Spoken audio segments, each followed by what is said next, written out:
morning, everyone. Welcome to Unity in the Heart of Austin. We're so happy to see you this morning.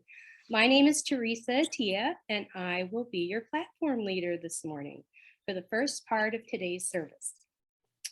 In about 15 minutes, we are having a guest speaker, Reverend Glenda Walden, and she will be giving her talk today. It's time for a love revolution. So Reverend Walden is a 2015 graduate of the Unity Urban Ministerial School and became an ordained minister May 6, 2016. She recently accepted a position at Unity Worldwide Ministries Evolving Ministry Coordinator after serving 9 years in church ministry. And in addition, she routinely teaches C classes, SEE classes at Unity of the Space Coast and Unity of Dallas during their SEE intensive weeks. So we'd like to welcome Reverend Walden and her talk today. It's time for a love revolution. Oh, good morning, Unity of Austin. I am so happy to be here with you all this morning. Just a delight. As Teresa said, I am recently hired by Unity Worldwide Ministries, and my title is Evolving Ministries Coordinator. So that's a really long title, and I want to tell you that the most important part of it is the evolving part. I am super passionate and feel called to help people evolve. Merriam-Webster's dictionary tells us that evolution is the process of unfolding or continuous change to a higher or better state. Now, you notice it doesn't say that you have to do X, Y, Z, right, to evolve. And science has proven that we are evolving all the time. You are not the same person you were when you went to bed last night. On a cellular level, you are different. You are also different in the way that you see and the way that you think, just based on the experiences that you had yesterday. So evolution is what one of my spiritual teachers would call a choiceless choice, right? We're going to evolve one way or the other. We're going to evolve. Now you can evolve, and some of you probably do, like paint drying on the wall. Or you may be one of those people that evolve like a roller coaster ride, right? You get to the very top, and then you go down, and it is exhilarating and both terrifying, right? Because the change is happening so quickly. And you may be somewhere in between. And so the question today is not whether you evolve, it's how you choose to evolve. And just as Leanne's saying, I believe that it is time for a love revolution, that is what is going to propel our evolution even quicker forward, and I hope more smoothly. So I don't know if you've noticed. If you haven't, you're living in a cave, and I didn't think there were any of those in Texas. We are changing at warp speed, right? Like our lives are completely different than they were 2 years ago. And we stand in this very interesting place in our evolution. Franciscan friar and author Richard Rohr talks about liminal space. And I love that idea. He writes that we are betwixt and between the familiar and the completely unknown. Now, for some of us, that's completely terrifying. I find that completely exciting because it means that we have entered this field like none other of unlimited possibilities. Like we have no idea what's going to happen next, but as unitics, we have the power to co-create what happens next. And what a fantastic place to be in. What a fantastic time to be alive. So I believe that now more than ever, we're being called to a revolution. So a revolution is a fundamental change in the way we think about or visualize something. It is the perfect time as we stand on this precipice of not knowing what's next.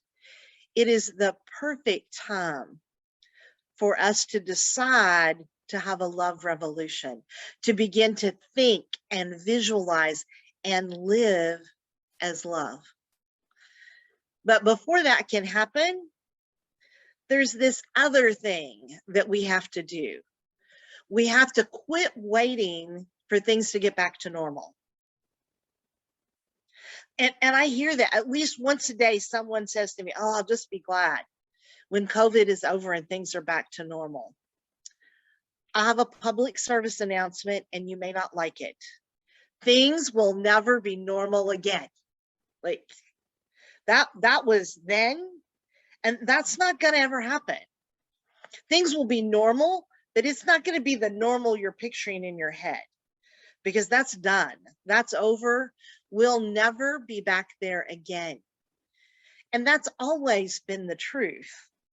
But yet we want to hold on to, well, but we used to do church this way, and we used to be a community like this, and this is the way we've always done it. It is time to let that go. Isaiah 43:18-19 tells us, forget the former things of the past. Do not dwell on the past. See, I am doing a new thing. Now it springs up. Do you not perceive it? I am making a way in the wilderness and streams in the wasteland. Forget the former things. We have to begin to let go. Activist and author Joanna Macy calls that time period the Great Unraveling. She says this period that we've been through in the last 2 years, she calls it the Great Unraveling. Think about that, because everything is becoming undone. And she talks about this idea that it is a time when old systems are crumbling, not just political systems and health systems, not just globally, but personally. And it's been fun as I've traveled around, almost everyone has a story to tell of what they've let go in the last 2 years. So I'm just, how many of you have cleaned out a closet? Cleaned out the garage? We've gone through this great purging. It's like a physical manifestation of what's been stirring on the inside. It's been this power of renunciation, this power of elimination has become very alive in us, and it's out picturing as this great purging that's going on. Like people really, I don't know if it's because they were home and they finally noticed how much stuff they had. And the other thing that I've noticed is in this great unraveling, it's not just about the physical stuff. Many of us have become aware of how our thinking impacts us, and how the things that we used to think were true are not true for us anymore. And so in this great unraveling, there is an opportunity to let go of what is no longer life-giving. It is this time for evaluating what gives me life and what is life draining, and an opportunity to let go of what is life draining. When we allow ourselves to let go, it's like one of the most loving things we can do is to let go. Any of you that are parents, think about how difficult it was when your kids grew up and you had to like let them go away from, let them get in the car for the first time by themselves, let them move out. It's that same thing, the most loving thing we can do for ourselves and for others is to let go of what is no longer bringing life to us. Because when we do that, it creates this space. And in that space, something new can be born. And Joanna Macy talks about once you've moved through this great unraveling, we enter this time of what she calls the great turning. And as I was thinking about this talk, I was remembering a song we used to sing in my first Unity church. It was a Quaker song, Simple Gifts. 'Tis a gift to be simple. And there's a phrase in there that says, when true simplicity is gained, to bow and to bend, we shan't be ashamed. To turn will be our delight, till by turning, we come round right. Yeah, Leanne remembers that song. And so we're in this opportunity where we can turn and look at things differently. And part of that love revolution begins when we start looking through the eyes of gratitude and appreciation.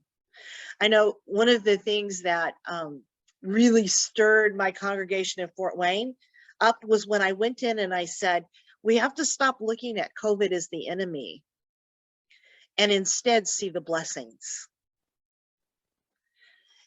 And that is not to deny that there has been losses and there have been hardships, but it is to acknowledge the God in the midst of the chaos. I know for me that COVID gave me pause. Like all the doingness and busyness in my life came to a screeching halt. And in that space, I was able to reevaluate what was really important to me and how I use my time and my energy. And in my life, what I discovered is that had gotten really out of balance.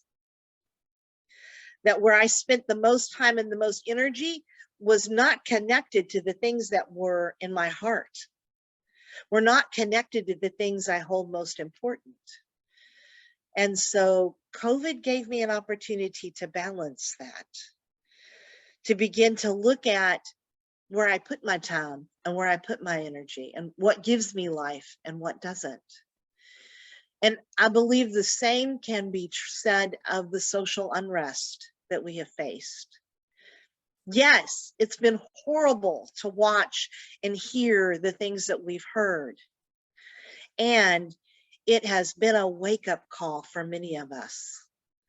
A wake-up call to begin to see people, to begin to see all life as precious, as equal, in love. And so I think our love revolution begins with gratitude and appreciation. And by allowing our heart to help us see forward, see our way forward. So I want to invite you, I know we're going to meditate, but I want you to take just a couple of seconds and take a deep breath in with me. And I want you to take this moment and appreciate the blessings that have come in this time. That in the midst of this chaos, there have been great gifts. And just recognize those for a moment.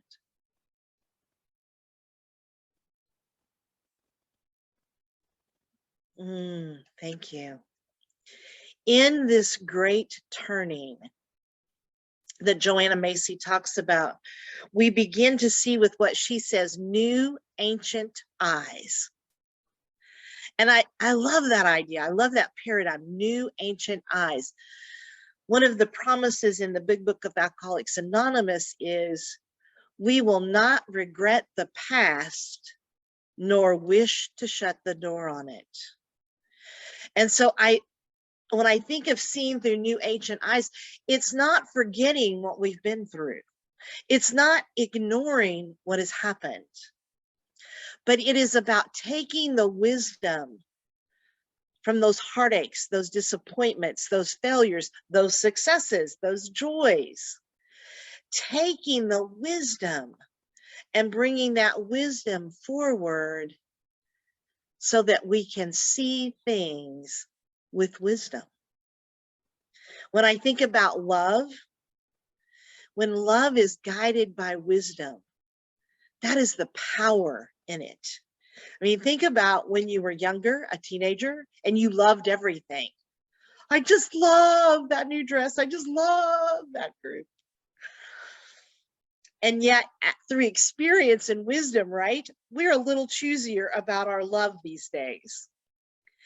And that is the blessing of evolving, right? Our love evolves so that it becomes love coupled with wisdom as we see our way forward. In this time of evolution, we have the opportunity to support one another in ways that we never have before. We have the opportunity to start a revolution by co-creating something different. Folks, church will never look the way it looked. Church is never going to look the way it looked. But what a great opportunity as a spiritual community. What a great opportunity to start to envision what can be. To envision what does a community look like, a spiritual community look like, based on the values that are emerging, based on the visions that everyone has, based on love. What can we co-create with that one power and that one presence? How can we create communities that truly are open and welcoming? How can we create a world that works for everyone, that is built on respect and understanding and connection?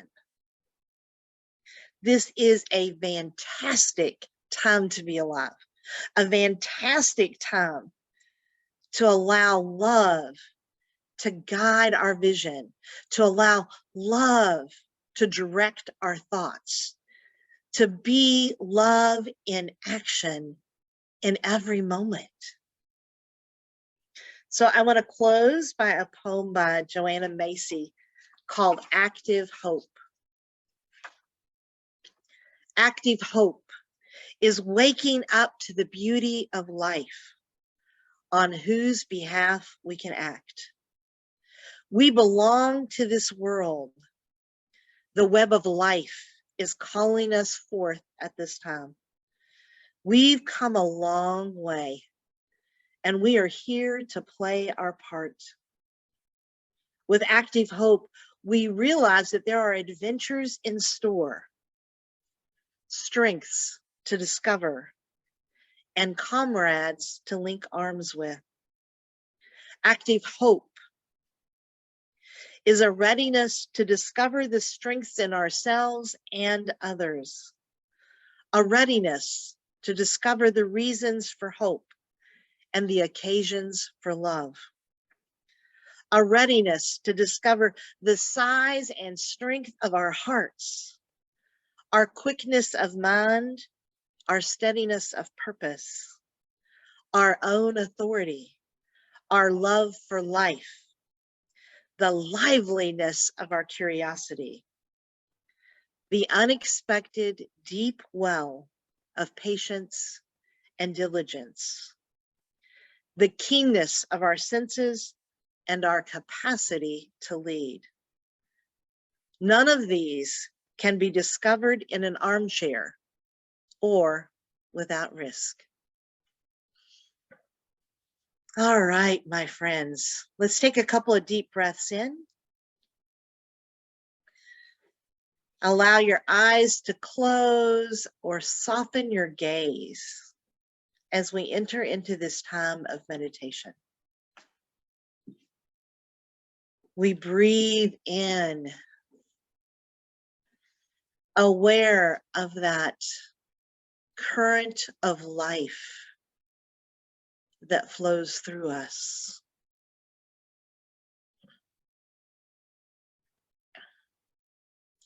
Turning our vision inward, resting our attention in our hearts, and feeling that holy presence within us.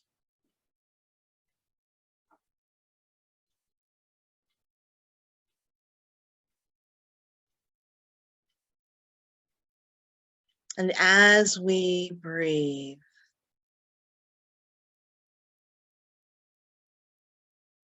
we ask ourselves, what is it in my life right now that is life-giving? What gives me life?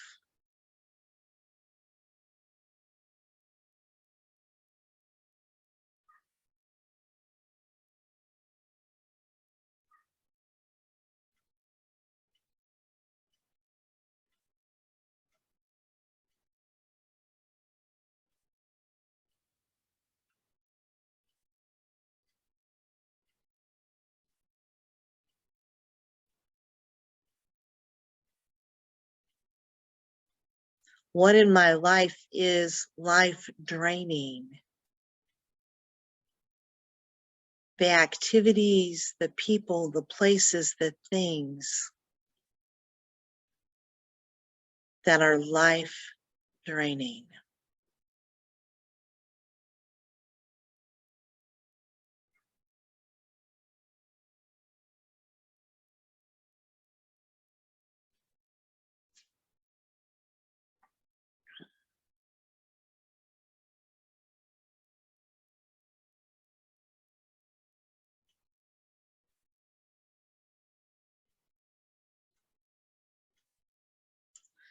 What are you willing to release?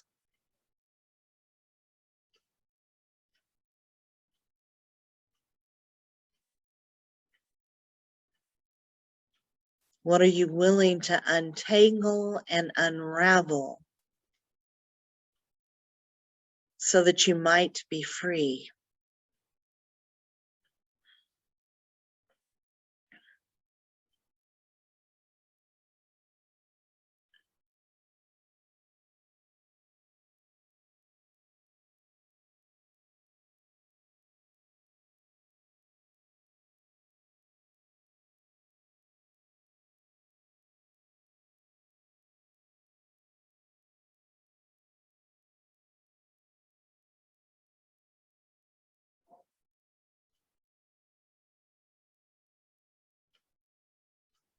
What do you appreciate?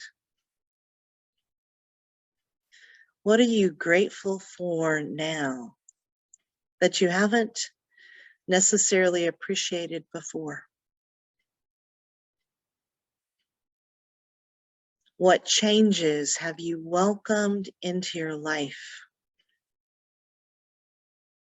that you have gratitude for?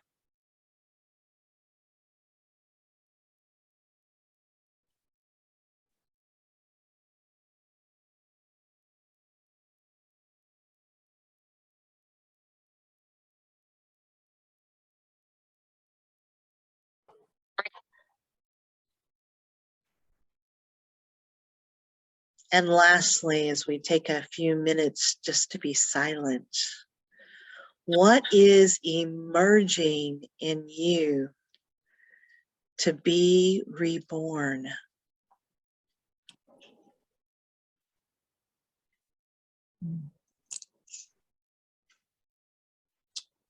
What is bubbling forth,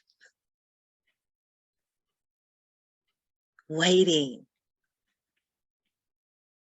for you to birth in love?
as we go forth this day, may we walk in love.